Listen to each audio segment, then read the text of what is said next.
Bismillahirrahmanirrahim. Assalamualaikum warahmatullahi wabarakatuh. Kita lanjutkan pembahasan Fihi ma Fihi bagian 66, halaman 410 dan halaman 411. Baik, langsung saja. Bismillah. Sibukkan dirimu dengan urusan agama sehingga dunia mengalir di belakangmu. Maksud dari dudukmu ini adalah duduk demi mengerjakan amalan-amalan agama dan mengabdikan diri untuk agama. Meskipun manusia bekerja demi agama, hakikatnya ia duduk. Dan meskipun dia duduk demi agama, hakikatnya ia bekerja. Rasulullah bersabda, barang siapa yang menjadikan semua keinginannya menjadi satu keinginan saja, yaitu akhirat, maka Allah akan mencukupkan seluruh keinginannya yang lain. Barang siapa yang memiliki 10 cita-cita namun dia menyibukkan diri dengan satu cita-cita agama, maka Allah akan mencukupkan persediaan 9 cita-cita yang tersisa tanpa bersusah payah. Para nabi tidak terkungkung oleh kemasyhuran dan makanan, tetapi mereka terkungkung oleh usaha mencari kerelaan Allah. Sehingga dengan sendirinya mereka mendapatkan makanan dan kemasyhuran. Siapa saja yang mencari kerelaan Allah, maka ia akan bersama para nabi dan menjadi teman mereka saat tertidur di dunia ini dan di akhirat kelak. Baik, ada sangat banyak hal yang bisa kita petik dari halaman 410 ini. Kita mohon sama Allah Ta'ala, mudah-mudahan Dia memberikan kita pemahaman yang bisa menyentuh hati kita sehingga pada akhirnya akan merubah perilaku beragama kita, lebih bisa mendekatkan kita pada Allah Ta'ala. Yang pertama, sibukkan dirimu dengan urusan agama sehingga dunia mengalir di belakangmu. Jadi apa agama itu? Kita perlu membenahi pikiran kita perlu membenahi mindset kita bahwa agama itu adalah media, bukan tujuan. Agama itu adalah jalan, bukan tempat akhir di mana kita harus sampai padanya. Kalau kita beramal itu lebih mengutamakan jalannya, maka kita akan melupakan tujuannya. Semisal kita ingin pergi ke kota Surabaya, maka jalannya ada banyak. Nah, untuk bisa sampai ke sana, kita harus melewati berbagai macam jalan yang lebih nyaman untuk kita lalui. Jadi masing-masing orang itu punya jalannya sendiri-sendiri. Agama ini merupakan jalan untuk bisa sampai pada tujuan. Apa tujuannya? Allah Ta'ala. Kalau kami pribadi amati orang-orang sekarang dalam beribadah itu, di kepalanya, di niatnya itu kebanyakan sudah mulai ada pergeseran. Misalkan hari ini saya harus hatam 1 juz, hari ini saya harus berzikir 100 kali, berzikir 1000 kali. Saya harus melaksanakan sholat qobliyah, ba'diyah, saya harus melaksanakan sholat tasbih, sholat hajat. Tidak ada yang salah dari semua itu. Cuman kalau itu dijadikan target, maka itulah yang kemudian keliru. Itu semua yang disebutkan tadi merupakan jalan untuk bisa sampai pada sebuah target. Itu bukan targetnya. Maka apa targetnya ngaji 1 juz dalam sehari? Apa tujuannya sholat tasbih dalam 1 hari, sholat hajat dalam 1 hari? Apa tujuannya sholat qobliyah ba'diyah? Itu harus jelas. Maka jangan sampai kita menjadikan jalan sebagai target, dan jangan sampai kita menjadikan target itu sesuatu yang kita lupakan. Maka hendaknya bagaimana? Aqimis sholata lidzikri, kata Allah Ta'ala. Dirikanlah sholat untuk mengingatku. Maka sholat itu adalah jalannya, mengingatku adalah targetnya, adalah pencapaiannya. Maka kalau kita sholat dan kita belum mengingatnya, maka kita hanya naik kendaraan saja tapi tidak sampai. Nah, bagaimana caranya? Maka yang harus kita usahakan adalah bagaimana caranya kita bisa mengingatnya. melalui berbagai macam ibadah yang disediakan oleh agama. Nah, jika manusia itu sudah disibukkan dengan yang namanya urusan agama tadi, urusan jalan untuk bisa sampai padanya dengan tidak melupakan targetnya, maka dunia akan mengalir di belakang kita. Jadi tanpa harus kita berpikir tentang dunia, dunia akan mengalir di belakang kita. Kalau kita ingat peristiwa Isra Mi'rajnya Kanjeng Nabi ketika pertama kali beliau sampai di kehadirat Allah Ta'ala, dapat perintah melaksanakan sholat sebanyak 50 rakaat per hari. Kalau per hari itu kita disediakan 24 jam, maka kira-kira 1 jamnya kita sholat wajib sebanyak 2 kali. Seolah-olah kita tidak ada waktu untuk dunia sama sekali. Pertanyaannya sekarang adalah, apakah Allah memutuskan itu tanpa pertimbangan, sementara Dia itu maha menghitung dan maha bijaksana? Pasti Allah awalnya menyuruh Kanjeng Nabi itu untuk sholat 50 kali per hari sudah dengan perhitungan dan sudah dengan kebijaksanaan. Maksudnya gimana? Bayangkan manusia mengambil titah itu, maka tidak ada waktu manusia untuk bekerja, tidak ada waktu manusia untuk makan dan sebagainya. Ada mungkin sekian menit saja. Di sini kemudian pertanyaannya adalah, bagaimana manusia bisa hidup kalau andai kata yang diambil titah itu? Nah, disinilah hikmah yang harus kita ambil, bahwa sejatinya manusia itu jika melaksanakan tugasnya Allah Ta'ala, semuanya sudah diatur. Dunia akan mengalir di belakangmu. Ini yang dimaksud dengan Rumi. Kalau kita melaksanakan kewajiban kita, maka kita tidak perlu bingung tentang dunia, tidak perlu bingung tentang tempat tinggal, tentang pakaian, tentang makanan, semua sudah diaturkan. Nah, kemudian karena pada akhirnya titah yang diambil adalah 5 kali sholat per hari, maka kita diwajibkan juga untuk bisa mencari penghasilan, untuk bisa bekerja, mencari nafkah. Andai kata yang diambil 50 kali, semuanya sudah diaturkan, kita tinggal fokus ibadah. Dan kemudian ternyata para nabi yang lain memprediksi bahwa umatmu tidak akan sanggup, wahai Muhammad. Sehingga kemudian diambillah titah yang 5 kali sholat. Meskipun manusia bekerja demi agama, hakikatnya ia duduk. Dan meskipun dia duduk demi agama, hakikatnya ia bekerja. Jadi manusia itu unsurnya 3, jasad, ruh, dan jiwa. Di mana jasad itu merupakan wadah, jiwa itu merupakan jati diri kita, dan ruh merupakan sesuatu yang menempelkan atau mengikat jiwa dalam raga, yang menyatukan antara raga dan jiwa. Itu adalah ruh. Nah, penjelasan ini itu menunjukkan pekerjaan jiwa. Meskipun manusia bekerja demi agama, hakikatnya ia duduk. Ketika raga ini bekerja demi agama, maka jiwanya di dalam sedang duduk, zikir pada Tuhannya. Dan ketika raga ini duduk demi agama, maka jiwanya yang di dalam itu bekerja luar biasa untuk beribadah pada Allah Ta'ala. Jadi kita ini unsurnya sebenarnya ada raga, ada jiwa yang bekerja.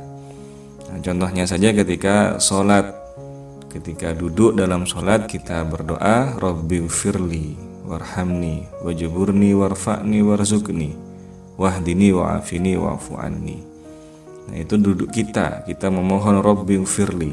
Ketika kita mengucapkan Rabbighfirli, maka jiwa kita saat sambung pada Allah Ta'ala akan mengingat semua dosa-dosa kita selama hidup. Nah, disitulah akan tampak semua dosa-dosa kita dan kita memohonkan ampun padanya. Maka lisan kita mengucapkan Rabbighfirli, tapi jiwa kita mati-matian memohon ampun pada Allah Ta'ala. Itu baru 1 kalimat saja. Warhamni, dan kasihilah hamba.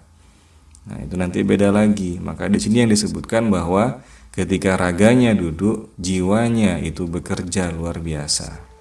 Barang siapa yang menjadikan semua keinginannya menjadi satu keinginan saja, yaitu akhirat, maka Allah akan mencukupkan seluruh keinginannya yang lain.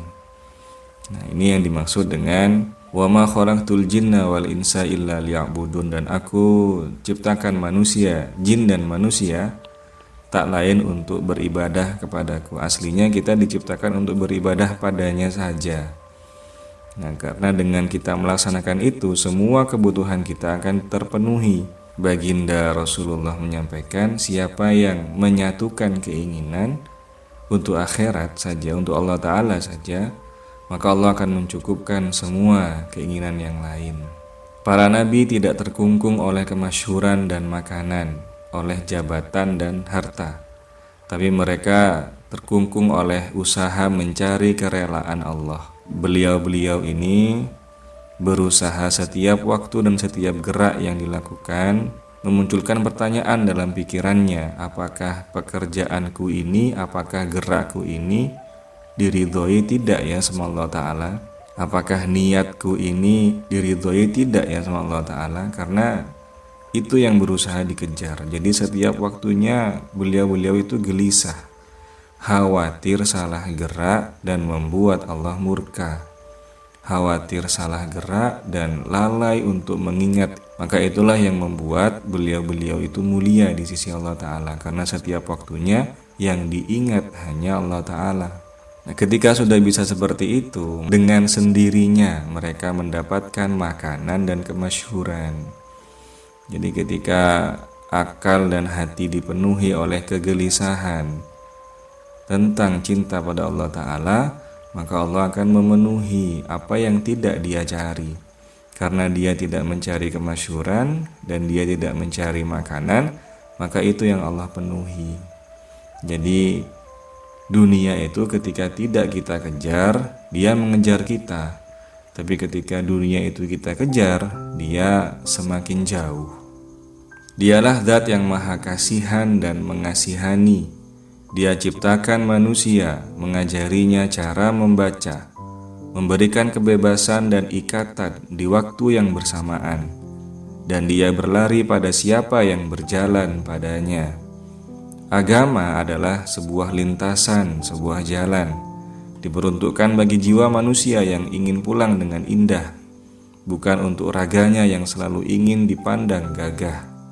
Tak ada paksaan dalam beragama. Siapa yang terpaksa dalam menjalaninya, artinya dia sedang tidak beragama. Meski lisannya basah oleh zikir dan raganya lelah oleh amal, dia seolah-olah menyiksa padahal ingin tumbuhkan cinta. Allah Ta'ala memberikan kebebasan dan ikatan pada manusia di waktu yang bersamaan. Kenapa? Karena kasihan. Kalau terlalu diikat, nanti mereka akan stres, akan tidak nyaman. Kalau diberi kebebasan, mereka akan tersesat. Maka kadang-kadang diberi kebebasan, kadang-kadang diikat, kadang-kadang dituntut. Seperti orang memancing, kadang-kadang diulur, kadang-kadang ditarik. Dan Allah Ta'ala berlari pada siapa yang berjalan padanya. Sampai kapanpun manusia tidak akan bisa sampai pada Allah Ta'ala, karena dia itu tidak terjangkau oleh pikiran kita, oleh diri kita dia tidak terjangkau. Maka gimana caranya kita bisa sampai padanya? Caranya adalah bukan kita yang menuju padanya, tapi dia yang menuju pada kita. Tapi dia yang berlari pada kita, dia yang menurunkan frekuensi getaran cahayanya, menyamakan dengan frekuensi kita. Nah, itulah karena dia maha berkuasa. Itu juga merupakan sifat maha kasihannya, Ar-Rahman. Agama adalah sebuah lintasan, sebuah jalan bagi jiwa manusia yang ingin pulang dengan indah. Jadi manusia itu kalau ingin berpulang dengan husnul khotimah, caranya adalah dengan agama, dengan melaksanakan perintahnya, menjauhi larangannya, berbuat baik pada orang, disertai dengan cinta. Bukan untuk raganya yang selalu ingin dipandang gagah. Jadi banyak orang sekarang beragama itu karena ingin dianggap pintar, karena ingin dianggap lebih tahu. Justru orang yang semakin dalam ilmu agamanya, beliaunya kadang-kadang semakin tidak ingin berinteraksi dengan banyak orang karena takut salah ucap, takut salah gerak, takut menyakiti orang lain dan sebagainya. Tapi kenyataannya sekarang adalah orang yang semakin pintar secara akliyah, secara akal ilmu agamanya, dia malah ingin dikenal banyak orang. La ikraha fiddin, tidak ada paksaan dalam beragama. Tetapi Allah menyuruh sholat, tetapi Allah menyuruh puasa. Siapa yang merasa terpaksa dalam melaksanakan sholat, siapa yang terpaksa dalam melaksanakan puasa, sebenarnya dia tidak sedang beragama. Dia sedang menyiksa tubuhnya sendiri, sedang lelah sendiri dengan dirinya sendiri.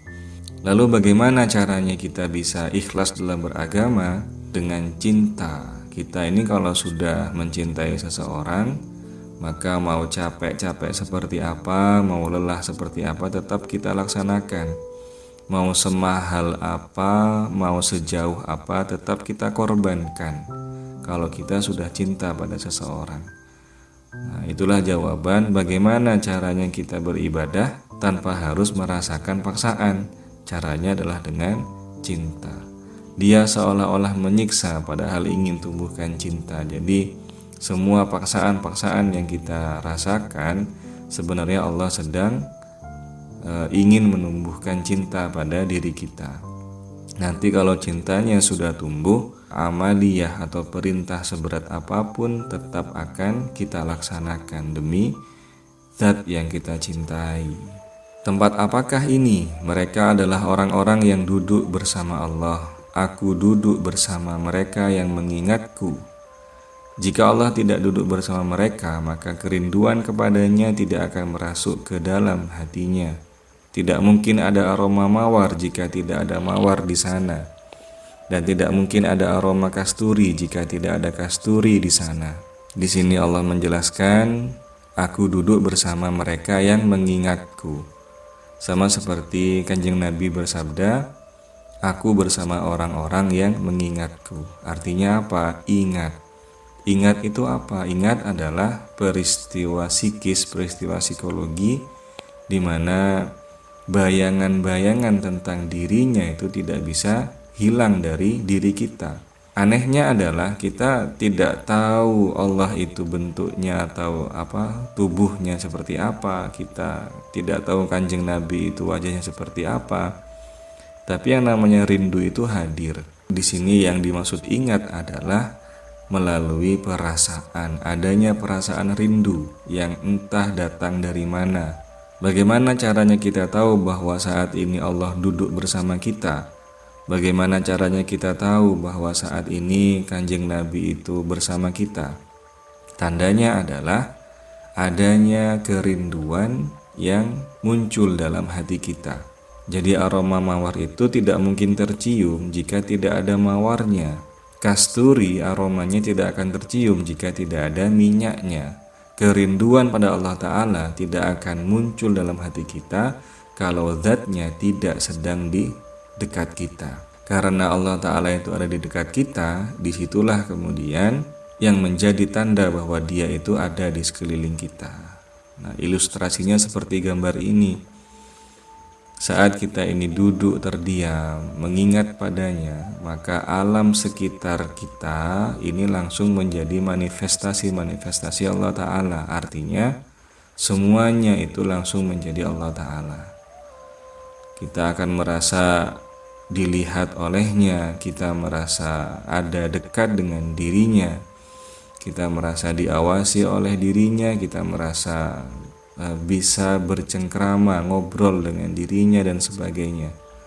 Maka itu adalah puncak dari kenikmatan yang ada di dunia ini. Atau para ulama tasawuf menyebutnya dengan manisnya iman. Aku bersama siapapun yang mengingatku, sebuah kalimat dahsyat bagi seorang pecinta. Ingat adalah keharmonisan antara akal dan hati. Jika akal saja yang bekerja melalui lisan, sedangkan hatinya kosong dari apa yang ia ucapkan, maka dia belum mengingat, hanya sebatas menyebut. Tidak mungkin sang kekasih berbohong saat kita ingat baginda benar-benar hadir. Tidak mungkin Allah Ta'ala berbohong, tidak mungkin Kanjeng Nabi berbohong ketika beliau berdua bersabda atau mengatakan, "Aku bersama orang-orang yang mengingatku," maka saat kita ingat dengan beliau, beliau benar-benar hadir. Apa sih untungnya Kanjeng Nabi itu hadir? Kalau kita fahami kenapa neraka itu tidak enak dan tidak enak selamanya, kenapa surga itu enak dan enak selamanya, dan kenapa dunia itu kadang-kadang enak, kadang-kadang tidak enak, jawabannya adalah karena Kanjeng Nabi. Neraka dibuat tidak enak selamanya karena di neraka tidak ada Kanjeng Nabi. Beliau tidak tinggal di sana. Di surga itu enak dan enak selamanya. Kenapa? Karena Kanjeng Nabi tinggal di surga selamanya. Di dunia, kenapa kadang-kadang enak dan kadang-kadang tidak enak? Karena dunia pernah ditempati Kanjeng Nabi, tapi cuman sementara saja. Maka kesimpulannya apa? Dimanapun ada Kanjeng Nabi, maka Allah akan membuat tempat itu enak, tempat itu nyaman. Rumah jika ingin adem, jika ingin menjadi baiti jannati, jika ingin penghuninya itu harmonis, nyaman, hidupnya enak, maka sering-seringlah hadirkan Kanjeng Nabi di sana. Bagaimana caranya? Aku bersama siapapun yang mengingatku, maka sering-seringlah ingat sama Kanjeng Nabi. Maka dia akan hadir, beliau akan hadir. Kalau beliau sering hadir di rumah itu, maka rumah itu akan Allah jadikan surga. Kalau dalam hidup kita banyak masalah, hidup kita tidak nyaman, berarti Kanjeng Nabi tidak hadir dalam hidup kita. Gimana caranya agar hidup kita ini nyaman, tenang, ada masalah kita mampu untuk mengatasinya? Sering-seringlah hadirkan Kanjeng Nabi dalam hidup kita. Kenapa? Karena ketika Kanjeng Nabi hadir, Allah akan membuat nyaman tempat itu. Allah akan membuat nyaman kehidupan itu. Maka kuncinya adalah Kanjeng Nabi Muhammad SAW. Baik, terima kasih banyak. Semoga bisa menambah kemesraan kita pada Sang Pencipta dan kekasihnya. Saya akhiri. Assalamualaikum warahmatullahi wabarakatuh.